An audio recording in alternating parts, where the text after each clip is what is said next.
All right, so we are ready to go. So what we're going to be doing today, we got a couple of things to do. First thing we're going to do is we're going to hear from Shannon. She has her first student presentation for this class. So we'll take a look at some of the background research that she's found for her project. After that, we're going to spend a little bit of time just going over the synthesis draft, a little bit of supplemental information, once again, just so you kind of know where your endpoint is, what you should be looking for, what you should be trying to achieve at this point. But before we start those two things, I just want to make everybody aware of the following resource. So this is a online web-based app. It's free. It's called Clockify.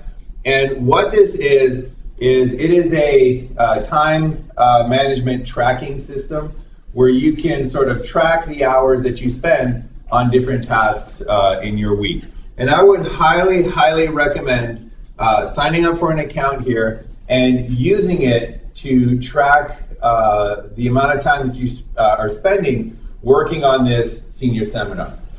It's a good idea every once in a while just to do an inventory of where your time is going to make sure that you are actually spending time on the most important aspects of your life. And this is a great way to kind of quantify that, to just sort of check in with yourself every once in a while. Because honestly, the way that this course is structured, at the beginning, there's not a whole lot of submitted, handed in work, especially in the first few weeks. Especially if you don't have a presentation until later on in the weeks.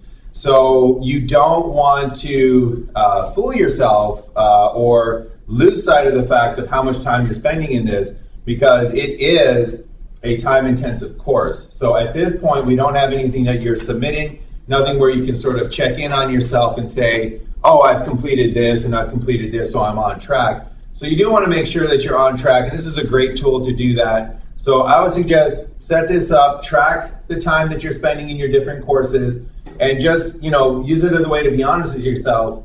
This is I might be biased, but this is probably the most important course that you're going to be taking here at IUSB. And if this is the course that's going to take you to graduation, make sure that the importance of it is reflected in the time that you put into it. And again, this is a great free resource that you can use to keep yourself honest about that time commitment.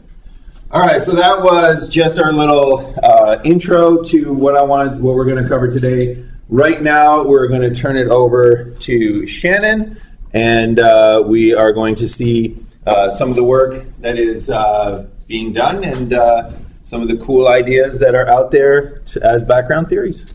So at this point, Shannon, I'll turn it over to you if you can take it away. The article I'm covering today is called The Furry Phenomenon. It's characterizing sexual orientation, sexual motivation, and erotic target identity in inversions in male furries.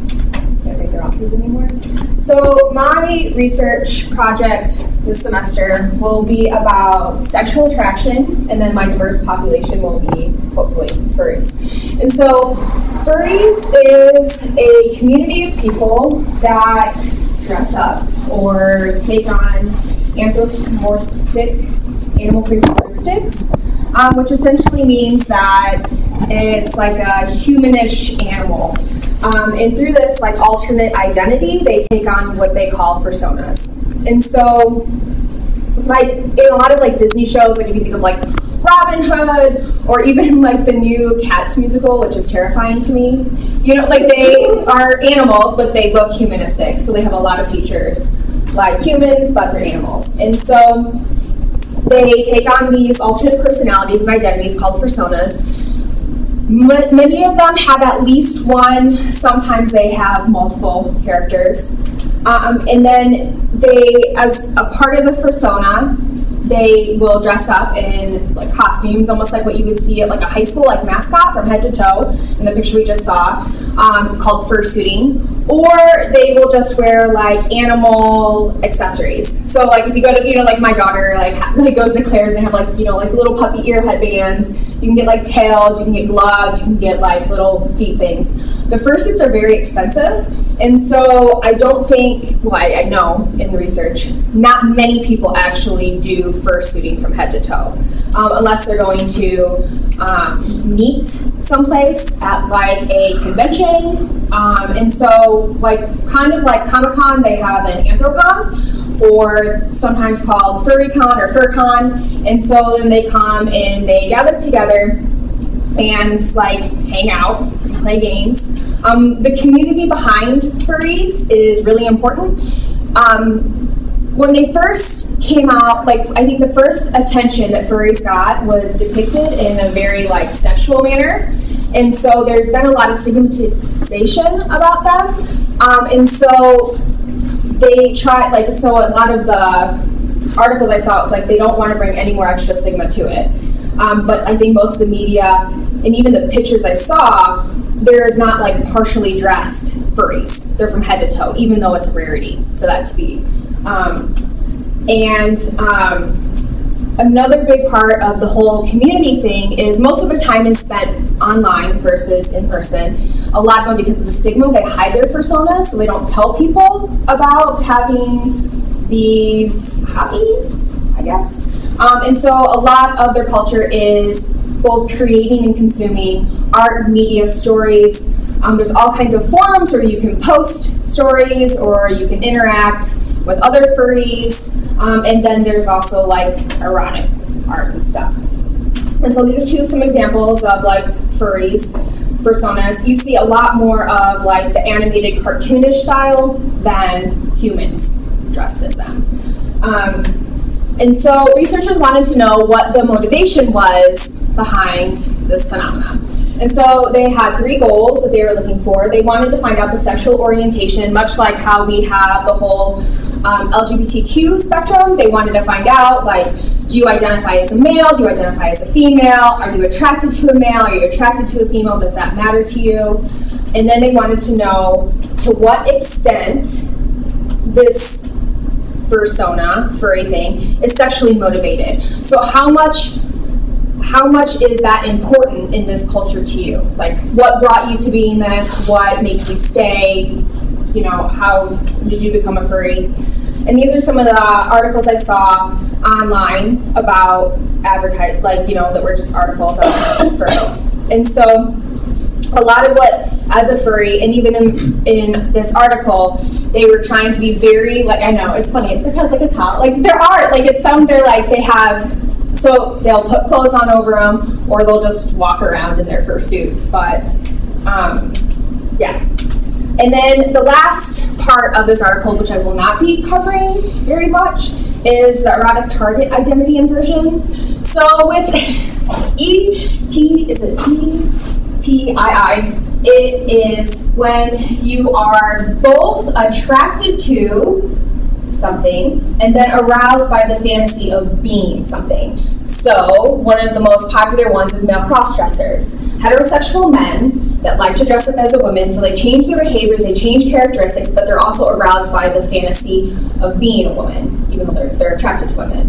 The other one is pedophilia. And so a lot of times they're attracted to children, but they're also aroused by pretending or fantasizing about being a child.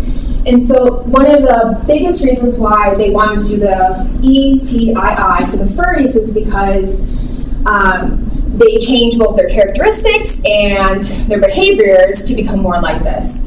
And apparently, I forget, what is it called? It's like I'm not a clinical person, but they thought it was more plausible that they have ETTI because it runs higher in men than women, and most furries are men. So yeah, they asked a lot of questions that had to do with that. The other thing that they kind of wondered was if they would also be attracted to regular animals, because you're pretending to be an animal. But yeah. So this article surveyed 334 male furries, and again, the majority of furries are young males. So they excluded women. They excluded people that didn't that would list their like unknown or other identities. And so I think there was like 440 in total that they gathered and then they eliminated the rest. So it was at like 334. And they recruited them via like the websites and blogs, the social community. Some of the examples were Furfinity, Dog Patch Press, and they were encouraged then to share the survey too with other people so that their friends and communities would respond to them. And they said the question took about 30 minutes, and it categorized things in 3 different areas: sexual orientation, sexual interest related to being a furry, and then the interest in the ETTIs. So these were the results overall of the 334. This is the whole distribution of what their answers were. And then these were some like individual things. So they have they listed from 0 to 1 to 5 if there was nothing at all sexual about becoming a furry, or if it was extremely related to being a furry. Some of the questions they asked, where are they? These were some of the questions they asked. I thought were good for the sexual interest. And so they asked them, to what degree is your interest in being a furry sexual? To what degree in which interacting with others online or in person, or looking at furry art and other media, or fursuiting was sexual. And then they also allowed an open answer question about why they were furries if the primary reason wasn't for sexual reasons. And then they had them rate the importance of fantasizing about being or dressing as a furry while masturbating. And so these were the results overall of that one. And then, so this was the artwork. So the artwork was higher than the other ones. The fursuiting wasn't as high for it being sexual. And then interacting with other furries was actually not that much. Of the participants, they asked them if they were in a relationship or not. Most of them were single. But of the ones that were in a relationship, it was 63% of them were in a relationship with someone else who also had a fursona. 84% of the participants were non-heterosexual, but 99% of them had some degree of sexual motivation about why they continue to be a furry. And then what I thought was really interesting, and the average age of these of the population was 20 or 24 with a standard deviation of 4. But they asked them at what brought you into the community. And so at the average age overall was 14.97 years, which I thought was really interesting because if you took learning psychology with Dr. Reach, and they talked about the object sexuals, right, which is OS, and a lot of that happens during puberty. So I just thought right in the age range, and it drops substantially. So 64% became a furry from 11 to 15, 26.7% was 16 to 20, and then it drops to only 5% after 20. So, and then they stay, they're still in the communities now, and it is relatively new. And then they asked them the open-ended question of so why or how did you become a furry? And it was the example that they gave. They said I literally searched for naked animal people porn, and that was of the 308 who answered had a response to it like that. So it definitely is sexual. And these were the overall stats on that, and it has the p-value of less than 0.0001. So it is sexual. You're welcome. And so that's it. These are some of the discussion questions. The other thing. So one of the big things that was super interesting too was, so the most popular types of furries are canine or feline or dragons, but not non-human primates. There's foxes, there's raccoons, there's eagles,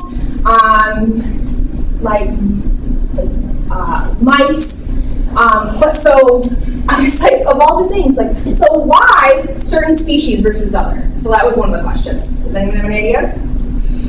All right, so we'll turn it over to the class at this point. So these were some of the, this is the first of the 3 discussion questions. So any speculations, any ideas about, from anything that you've seen so far, why certain animals and why not other animals? I mean, like you had brought up Disney before, so like stuff like Lady and the Tramp, like things could be like that influence. Mm-hmm. Yeah, that's one of the things I wondered. I was like, I wonder how much, you know, I think about, me and Dr. Hughes just talking about this when I was trying to prep for this. And I mean, I don't have any of these answers, he's just talking. But I was like, you know, when, I think this was not in the article, it was just discussion questions. But you know how, like, I used to play Crash Bandicoot, you know, and like where you have like the main characters of like, well, like now my kids don't really play games that have like the main character as animals. But so like I also had wondered, you know, like when you talk about Bowie, like at what age, like, are you impressionable that becomes like more fantasy for you? I don't know. Does anyone else have any ideas?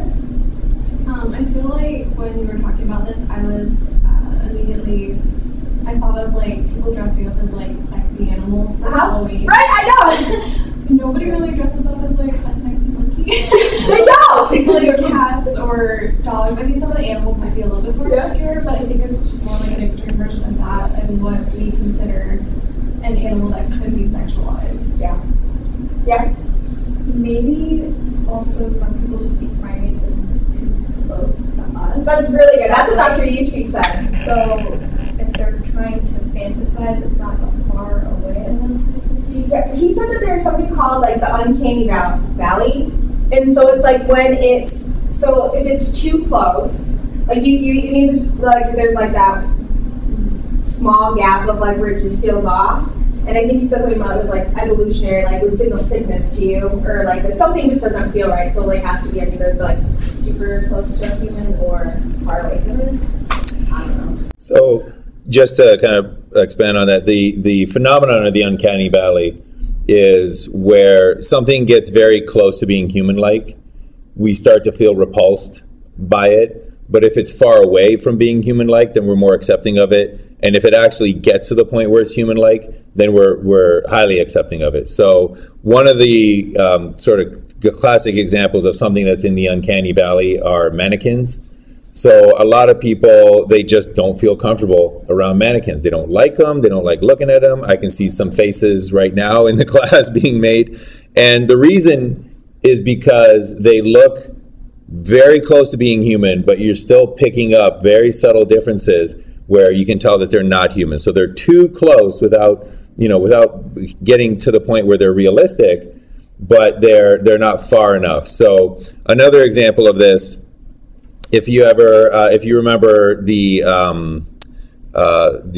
CGI films like Polar Express and Beowulf, that was using new technology, and that for some people went into the uncanny valley. So some people just did not like the dead eyes that were in the Polar Express, and just watching it kind of gave you that creepy feeling. Whereas if it was done in a full-on cartoon, if it looked like Rapunzel, or if it looked like one of the Disney movies, nobody ever says things like, well, I saw Aladdin, the animated Aladdin cartoon, and there was just something about the way they drew Jasmine that made me feel uncomfortable, right? Nobody ever really says that. But when the Polar Express came out, it crossed into that valley. It was too close without getting to that photorealistic stage. So that might be that's one of the things that occurred to me. Maybe primates dressing up as for that as your fursona just crosses into that uncomfortable area where it's just too close to some of the shared characteristics that we have. All right. Second question was, what do you think are possible explanations that may explain the sudden increase in personas? And we kind of talked about that a little bit, but does anyone have any ideas? Yep. Like how easy it is for especially people in that age range you were discussing for like blogs and Reddit and social media, things that they have easy access to all of this inspiration for these ideas for them. Yeah, maybe that's definitely possible. I do wonder like how much like media and culture has to do with it too. And even just the acceptance of, I think with the rise of like, as things are trying to be more normalized, you know? So it's like you have the freedom to ask yourself a little bit, like, what do I like? And we now, because of like the internet and the web, everything is so interconnected. So like instead of feeling like it's just you and there's no one else like you, you can create this like community of people that then become closer too. Yeah. Someone else? Anything? I'll add a little bit to that. So what was it that you said when they were asked, how did you get started? What was one of the responses, the ones that was typically shared? That they were looking up naked animal human porn or something. It was like... Okay. Yeah, so there's actually a theory, I think it was, if I'm not mistaken... Naked animal people porn. Naked animal people porn. Yeah, that's, everybody knows that category. Anyways... I think it was Philip Zimbardo of the Stanford Prison Experiment, Zimbardo, who had a theory about pornography and the fact that one of the things that you get when you start regularly consuming pornography is that your desire for different increases. So you don't want more of the same. You always want slightly different, more extreme. And that's why a lot of people who regularly consume pornography go into like the most extreme, type. So, for example, just bringing it back to the earlier discussion, BDSM, it might start with a light interest in maybe just like a light little bit of spanking, maybe just a light little bit of bondage. And then eventually it goes all the way up to just beatings and just really extreme things.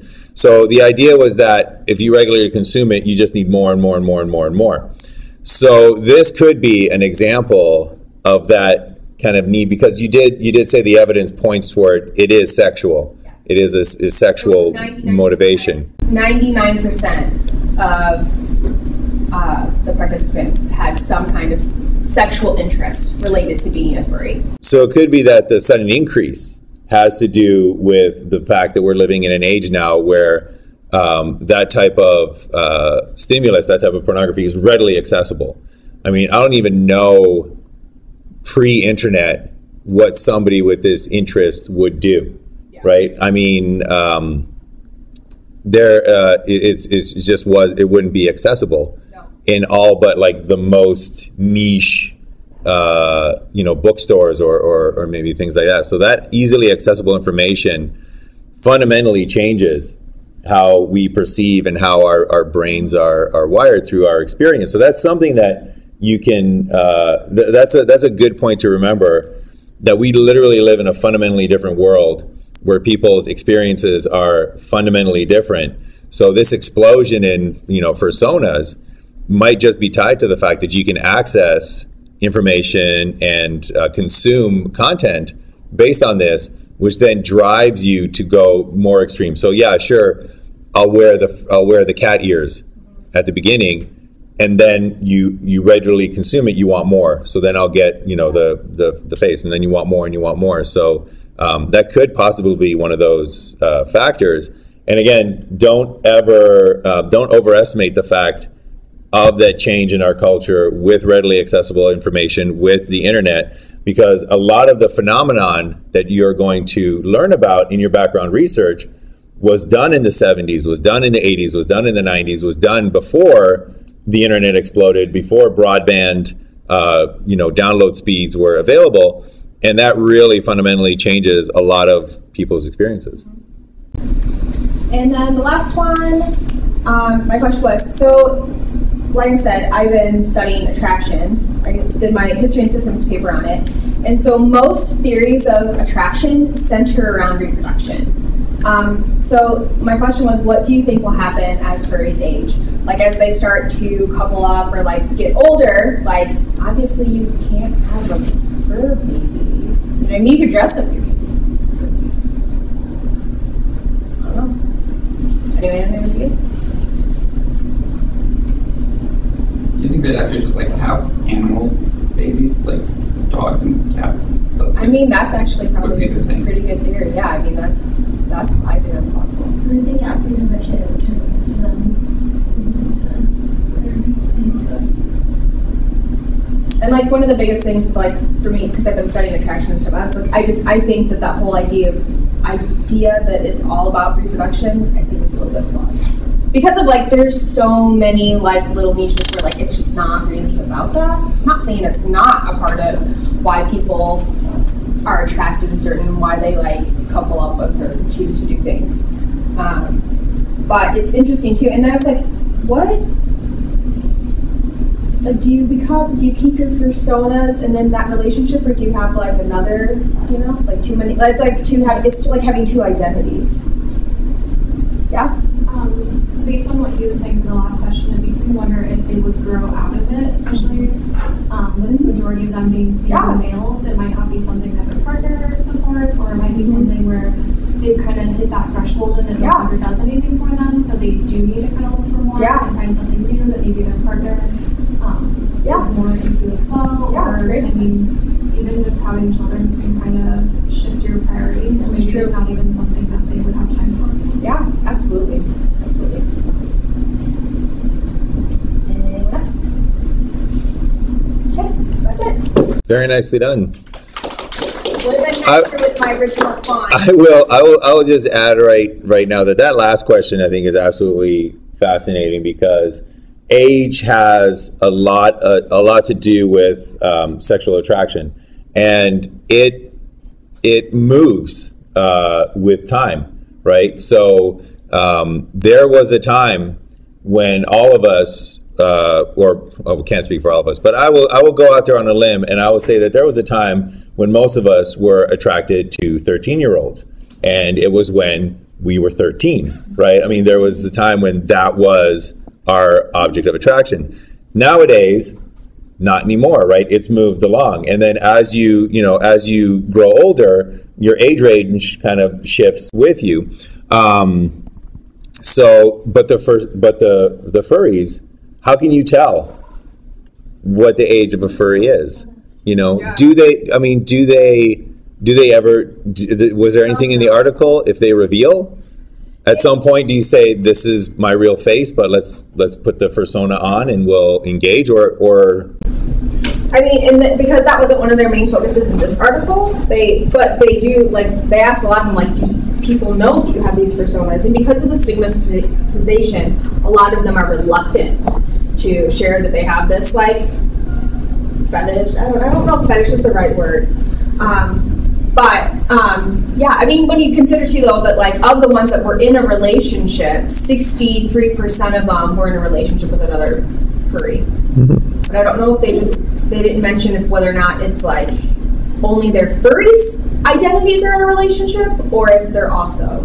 That wasn't really what they went into. Mm-hmm. All right. Any final questions or comments?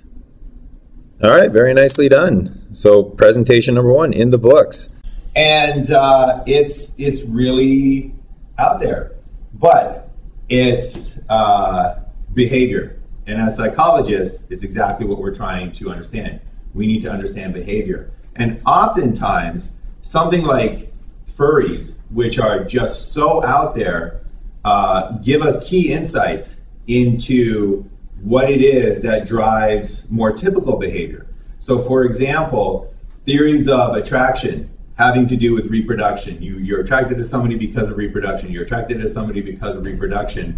Might be missing a lot of things, because here we have a community that's highly attracted, highly sexualized, and yet reproduction is not at all part of their experience, right? And you can't judge any sort of reproduction other than the fact that maybe they can afford a really expensive fursuit. So if you can answer what is going on with furries, that could give you insight into what is going on with sexual attraction in general. So as psychologists, we try to explain behavior because that's what we do, and we want to explain all behavior, but sometimes this really out there bizarre behavior is exactly the key that you need to open up the door to everything else. All right, so back to boring synthesis draft supplemental stuff. Okay, so what we're going to do is we're going to end today with just a couple of more notes about the synthesis draft. So the synthesis draft is where you bring together your phenomenon draft, your diversity draft, and then you synthesize the two and you spell it out in the synthesis draft, in the synthesis section. So what do we want to do with that? Give you some additional details. Once again, working through our life journey in this senior seminar, we are going to talk about what you need for right about there at this point. So for the synthesis draft, what you want to do in this draft is it's going to come in 4 sections. You're going to have 4 sections in your synthesis draft. Section number 2 is going to be your perceptual phenomenon. So for example, for Shannon's draft, section number 2 is where she would talk about sexual attraction, where she would talk about theories of attraction. That's where that goes in sexual 2. That's her perceptual phenomenon. Section 3 is going to be your diversity section. So in the diversity section is where she would talk about characteristics of furries, right? Characteristics that they have specifically, such as mostly male, fantasize about being on the full-on fursuits, whatever it is that have their characteristics, that's where she would talk. That would be the 3rd section. Your first section is your introduction. This one is going to be rather short. So it's going to be probably like a page to 2 pages. And this is just where you sort of introduce the idea of this is what this is going to be about. This is what this paper is going to be about. So, you would say something like, there are theories of sexual attraction and they have to do in general with like reproduction. But what about this group over here, furries that have no indicators of reproductive ability? They have no indicators of this. What's going on with them? That's what you want to do. You want to set up the phenomenon and you want to build a mystery. After that first page and a half, 2 pages of reading your research paper, your reader should be very interested in saying, what is going on here? I am much more than willing to commit an hour or 2 hours to reading the rest of this to find out what it is that you've set up in the introduction. So think about that as you're going through. Think about what is interesting, what is mysterious, what is the sort of what's going to happen of your research paper, and you set that up in the introduction. So you're going to describe the phenomenon, you're going to introduce the perception challenge, how do you accomplish that phenomenon, introduce the diversity population, what is this population all about, and then just kind of tease the question, right? Give the question but don't answer it yet about, well, what about this phenomenon for this population, what's going to happen? And then that's going to lead into your perception draft, where you tell them all about the necessary phenomenon. By the time you write the synthesis draft, you will have received your feedback from the peer reviews on the perception draft, so make sure you make any of those necessary changes. After once again, the introduction, then comes your perception draft. After your perception draft, then comes your diversity draft. Once again, with any necessary changes. So this will also have been peer reviewed by this time. And then you have your synthesis section, which is the part 4 of your synthesis draft. And that's where you're going to give your new contribution based on deductions from visual perception and diversity drafts. So you're going to say something along the lines of, for example, for Shannon's, if this is how attraction works, but here are how the furries, here are the characteristics of the furries. So if attraction is based on perception of reproductive traits, and the furries are in their fursuits, and you can't see any reproductive traits, that would predict that there should be no sexual attraction in furries. That's your novel prediction. The fact that there is sexual attraction in furries means that your theories of attraction are incorrect. That's your novel prediction. So this is your new contribution, and it's based on deductions. It's based on saying if sexual attraction works like this, if furries work like this, then this is what should happen. That's your novel contribution. So additional details for this, you want to lead your reader through the deductive reasoning to reach your conclusion. By the time you're done reading your your perception phenomenon section, and you're done reading your diversity section, because you're going to tailor those 2 sections to present the information that you need for the deduction, a critical thinking, intelligent reader should be able to see where you're going. They should be able to see, oh, I get it. They were talking about sexual attraction. They're talking about furry characteristics. Furries are missing this part. I bet you the deduction is going to be that they shouldn't have any sexual attraction. That should be telegraphed for your reader, but it doesn't let you off the hook to actually explain it to your reader. So you do need to say, if this piece of the phenomenon is true, and if this theory of the phenomenon is true, applying it to this aspect of your diversity group would mean that this behavior should occur. And then spell it out, make sure that you draw those logical connections. So given the perception theories and the key difference in your diversity population, we deduce that the diversity population will accomplish or do the phenomenon in the following way. Spell it out for your reader. You also want to lead your reader through some examples to support your conclusion. So you'll have a sort of, in general, type of deduction logic outline. And then you want to give us some examples. So you might want to say things like, just to kind of give you an example of another project. Previously in the senior seminar, one of my students did a study on color perception and urban bohemians, which is a subgroup of basically millennials, the young population that adopts technology very early. But long story short, their colors mean different things for them. So yellow does not mean bright and happy for these individuals. Yellow actually means sick and diseased for these individuals because of the environment and the conditions that they grew up in. So these individuals do not shop at Walmart.